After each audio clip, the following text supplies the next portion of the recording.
आज का हमारा टॉपिक है चतुर्भुजों को समझना। पहले चतुर्भुज होती क्या है उस चीज का हमें पता होना चाहिए।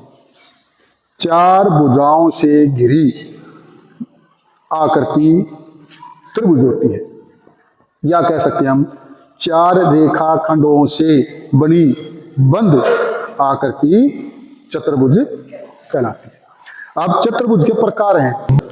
पहला है वर्ग, जिसकी चार भुजा बराबर है, प्रत्येक कोण 90 डिग्री का है। दूसरी है आयत, जिसकी आमने सामने के बराबर है, प्रत्येक कोण 90 डिग्री का है। तीसरी है समानांतर चतुर्भुज, जिसकी आमने सामने की भुजा तो बराबर है, प्रत्येक कोण 90 डिग्री का हो भी सकता और नहीं भी हो सकता। उसके बाद आ जाती है समचतुर्भुज, जिसकी चारों भुजाएं बराबर हैं, कंडीशन यह है कोण 90 डिग्री का हो भी सकता और नहीं भी हो सकता। फिर है समलंब, जिसमें एक जोड़ा समांतर भुजाओं का होता है, ज्यादा बेशक हो पर कम से कम एक जोड़ा होना चाहिए। फिर है पतंगाकार, जिसके विकर्ण एक दूसरे को जहां काटते हैं 90 डिग्री का कोण बनता, लंब समद्विभाजक बोलते हैं। और समान भुजाओं के दो जोड़े होते हैं, जैसे एक जोड़ा ये हो गया, एक जोड़ा ये हो गया, एक जोड़ा ये भी और ये भी हो सकता था।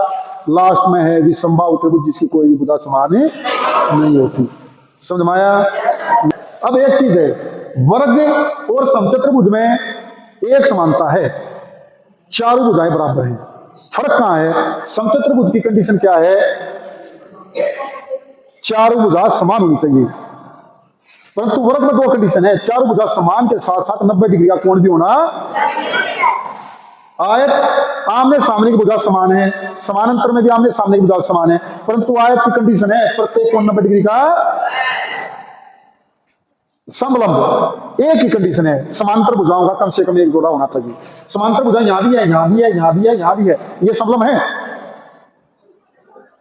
क्योंकि एक जोड़ा होना चाहिए। दोनों बेशक हो, कोई फर्क नहीं पड़ता, वो समलंब है।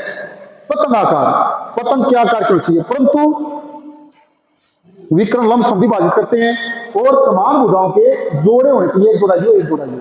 वर्ग भी समान भुजाओं का जोड़ा है, पतंग भी पतंगाकार है, और विकर्ण एक दूसरे को। अगला विषमबाहु त्रिभुज, बात समझ में आ गई? क्लियर? इसको अच्छे से याद कर लेना।